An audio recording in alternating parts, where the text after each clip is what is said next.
mungana wange ali ku YouTube channel TV akaseera kano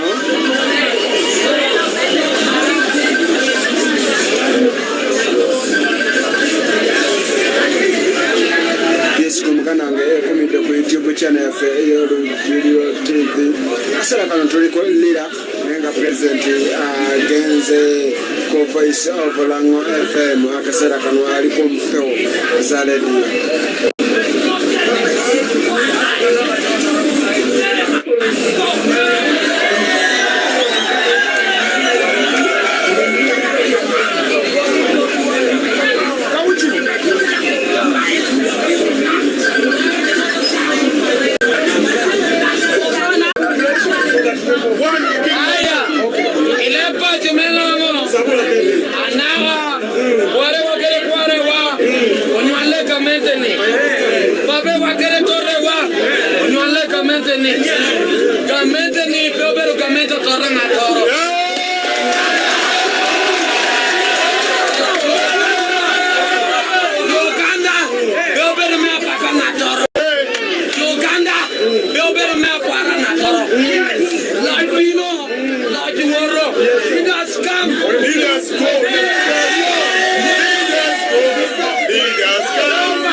Yes, President Ali Mukogera kamba weko nga President Ali kwa Voice of Lango. The leadership of the National Unity Platform led by their President Robert Chagulanyi Honorable Robert Chagulanyi Sentamu, the President of the National Unity Platform, former member of Parliament from Chagulanyi East.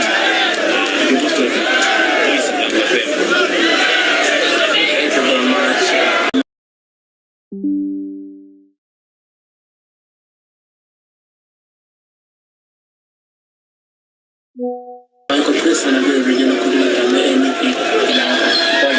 Okay, I think we also have the secretary for the National Unity Platform for Lango Savage. You're most welcome, sir. Tapowa Doctor BF, Major Lawa, Karachi Voice of Law, Tapowa Lango Major President, one Boy Matenga, Ruma Wapoya Tetuala, Bini, Medinatin, Voice of Lango FM.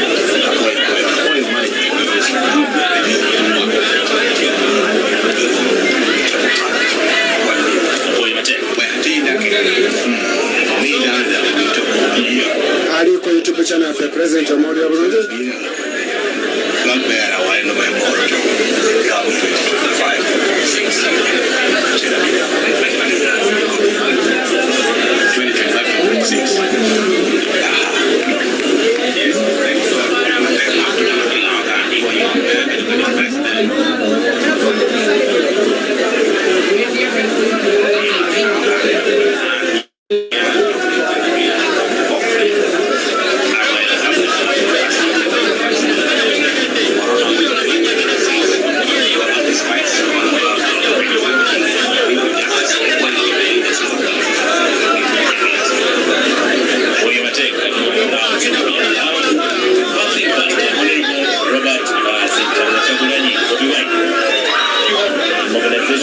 Especially in Barara, in Foto, in Busia.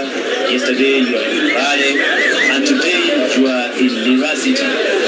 What has been the reception like in the areas you are visiting?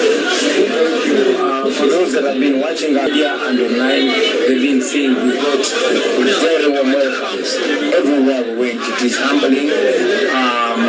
We don't take it for granted. But again, it goes further to show that the people of Uganda are receiving our message of liberation, our message of change, our message of end to dictatorship. So it has been massive everywhere. I also want to thank in a very, very special way the people of Uganda. Don't take it for granted. Thank you for showing us that indeed what we are saying is not only representative of us alone, it is not only representative of young people, but also the old people. These problems we are facing are not only problems of Akole, of Soga, of Tukachiga, of Kasese, of Busia Ombale. They are problems of the nation, of the country. So it has been massive, and we thank God that we are here now. From the areas you have visited, Honorable Robert Chagulanyi Sentamu, we see a lot of, peaceful processes. And it seems like your cooperation with the leadership of the party and yourself and the security has been very good because I think all the areas you have visited. Yeah, certainly there's not been any confrontation so far, and this also proves that if the police does not cause chaos, there is no chaos. If the police does not bring violence, there's no violence. We are peaceful people.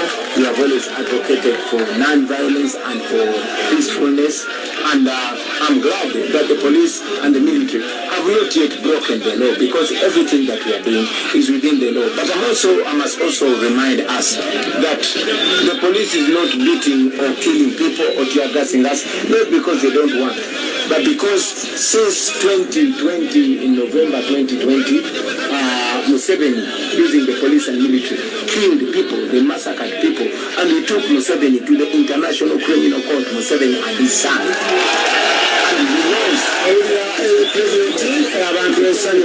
is giving us more evidence.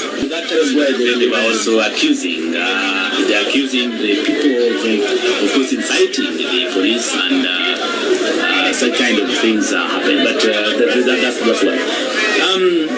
Maybe the second thing I want to find out from yourself is you're coming to Lira today to open your offices, I think, for the first 2021. Yes. What does the party intend to achieve after this mobilization drive in Lamu and in other parts of the country? Thank you. Maybe, Bonnie, if you will allow me to give a little background.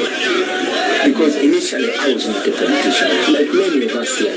But I want the young people of Lamu to know, because in December 1980, when none of us here was born, there was an election. That election was between Dr. Milton Obote, Dr. Tapowa and some other small candidates, including Museveni. Museveni was the Katumba Oye of 1980. Now, after the election, Museveni claimed that he was cheated. He did not even get 1% of the vote, but he started the war. And when he started that war, Museveni, Kainda Otafire, and other rebels, they put on the army uniform of the soldiers of Dr. Milton Obote. They went and killed our people. And they lied to our parents that it is Dr. Obote's people that have killed our people. They lied and convinced our parents. We joined in. And there was a war. In that war, more than 500,000 people died. Museveni came to power, claiming that he's going to bring back democracy, stop rigging elections, stop corruption, stop abductions of people and everything. Now, almost 40 years later, for me, I was born during that war. 40 years later, we are here in northern Uganda. So 40 years later, I think that, in all honesty, I think it's about time to apologize to Dr. Milton Obote. I think it's about time for people to know the truth. And I'm going to Luwero tomorrow, and I'm going to tell those fellow Baganders of mine there that it is trust to kick out this man that we brought. He lied to us. Dr. Obote warned us that this man is not even a Ugandan. Our parents did not listen, but there is no evidence to that. Well, we challenged General Museveni to prove that is a Ugandan. He could not prove that. But that on the side, listen to me. The things that he's doing to the that he has no love whatsoever for this country. Look at the things that Dr. Obote did for Uganda. And what has Museveni done? Destroy all of them. So now what we want as a generation, we want to remove the dictator. Because he has succeeded in dividing us along tribal lines. He has divided us along religious lines. He has divided us along class lines. But he has also been preaching, of course, about... But this is a man that teaches water and drinks wine. Look at the military. Look at the tribes that are there. Look at all government institutions. Look at the tribes that are there. Look at the poverty levels. Go in security, go in police. Look at the people that they are promoting. How many people are being promoted here in the military? Look at the deployments. Our generation is a generation to tell each other the truth. It is enough of fooling us. You're opening the regional office for Lango today. I wonder if you have plans to have offices of the National Unity Platform also across the districts in Lango, but also in the country. Yes, we intend to have offices of the National Unity Platform countrywide, but I must emphasize that we are more than just a political party. In fact, we started the National Unity Platform political party only 2 months to the election. We are originally the People Power Movement. Now, the People Power Movement is a combination of all people, no matter what political party, no matter whether or not they belong to any political party, who want change. We believe that our things are the same.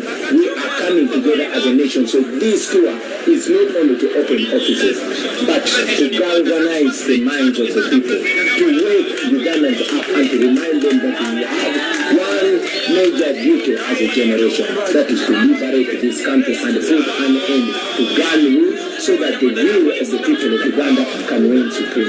Honorable Robert Chabula, you have massive support in the urban areas. Like, for example, you are massively welcomed by the people of Lira today in the city. And some of your critics actually say that if you go to some areas, like for example in Otuke, in the rural areas, you may not get such kind of huge welcome like yesterday in Bali. What is the party going to do, and you specifically, to ensure that you have a lot of grounding as well in the rural areas, and you have structures, a robust structure for the National Unity Platform in the rural areas? Wait until you get there, and you will ask me that question again.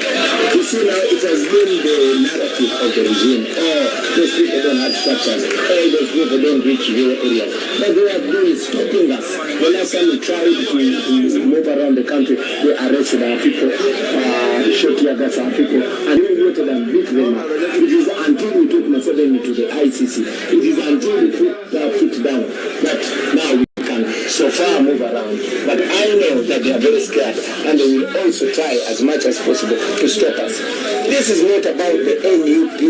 It is not about Bobi wine. It is about people power. It is about the people of Uganda wanting to change. So the world, not because I'm very educated, it's nonsense. Honorable Robert Chagulanyi, in the rural areas, like in the 2021 general elections, we have actually been very few candidates of the National Unity Platform holding your flag. Yes. Do you have plans to really ensure that, like for example in Lamu, you have 5 district councillors, you don't have a single member of parliament, you don't have a single LC5 chairperson. Yes. What is the party going to do to ensure you have many candidates holding your flag in the 2026 election as you do it right? First and foremost, I want to tell you that we are not looking at 2026. Don't push us to 2026. We are looking at now. What do we need now? We are not leaving. We are not doing that.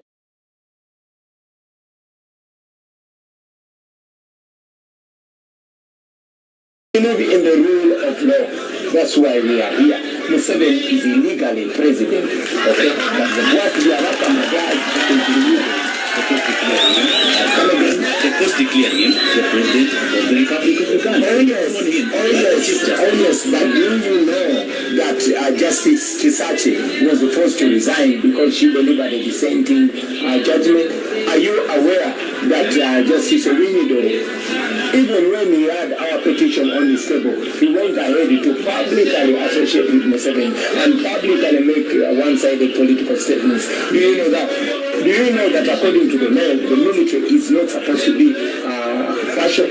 But do you know that General Museveni's son is moving around illegally in military uniform campaigning? Do you know that the police is supposed to be keeping law and order and supposed to be impartial? But do you know that the police is an extension of the NRM? So please don't talk about the rule of law. Here we're talking about liberation because these are rebels. Museveni is a rebel. He is still a rebel. He killed our people, took over our country illegally. We understand that he was elected in 2021. No, he was not elected. Declared by the election commission chairperson. Let me tell you something, my brother. Yoweri Museveni lost the 2011 elections to Dr. Kizza Besigye. Yoweri Museveni lost the 2016 election to Dr. Kizza Besigye. Yoweri Museveni lost the 2021 election to Kyagulanyi Ssentamu. Agreed that he believed there were some few irregularities. They were not substantial to overturn those elections. Well, you can argue it like that. But I will tell you that as a law student and as a lawyer myself, we have a belief that in the face of the arms, the law is silent. So now you understand that the judiciary has been unprisoned and put in the pocket of General Museveni. Like all other institutions, when you speak to them silently, they will tell you the truth that my brother, we see what is happening wrong. Okay? For example, right now, we are doing exactly what we were doing, in 2021. But they shot at us, massacred our people then. So, this double standards here. The law only works on some people and doesn't work on others. That's why we're telling you that all we need here in Uganda is a complete overhaul of all those institutions. Let's look at the unity in the opposition where it is limited. The Uganda People's Congress is conducting mobilization towards just like we're doing. The FDC are conducting their internal party elections. Are there plans from the National Unity Platform to cooperate with those other political parties to ensure that you strengthen? Our party unity is the middle one. We are national unity. We believe in unity. Even before we started our party, people who believe in unity, we made every effort to work together with the FDC, with the DP, with the other political parties. But it's clear that since these political parties were overtaken by General Museveni, they work according to his tunes. That is why in order to now make it impossible for us to work with the Democratic Party. I mean, we try to work with the the likes of Dr. Kizabisi from the FDC, the likes of Honorable Bobi from the FDC, who have been getting cold shoulder from the leadership of the FDC. Little did we know that they probably had a collaboration with the regime, which is only coming down now. So now we resolve that we are going to have that unity within the people of Uganda. Our hope is not in the politicians, no. Our hope is in the people of Uganda. So many of the political parties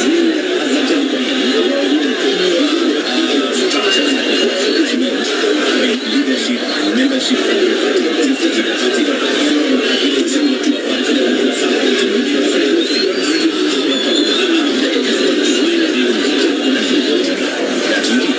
has plans to ensure that even at the grassroots you have somebody who is a contact person for the party, so that when we're doing mobilization you have a proper structure and network, just like other political parties do. Thank you very much.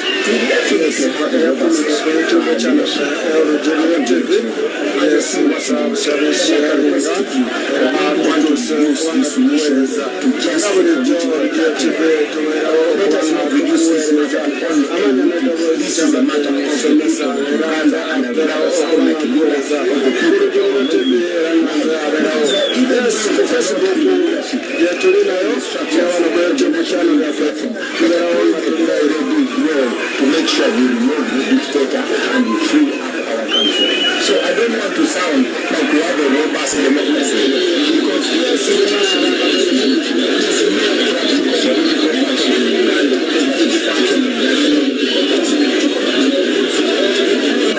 happens at the mercy of General Assembly, and it shouldn't be like that.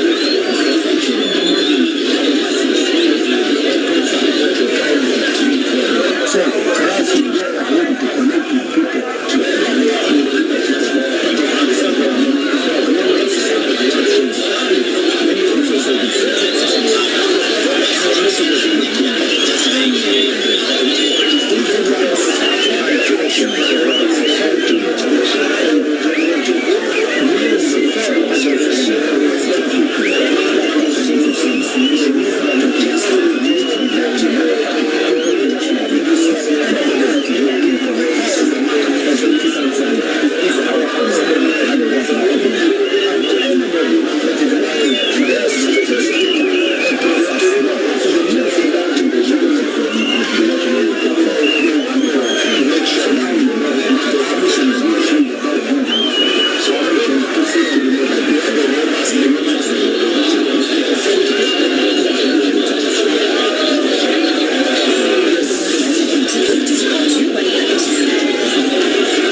established the concert monopoly in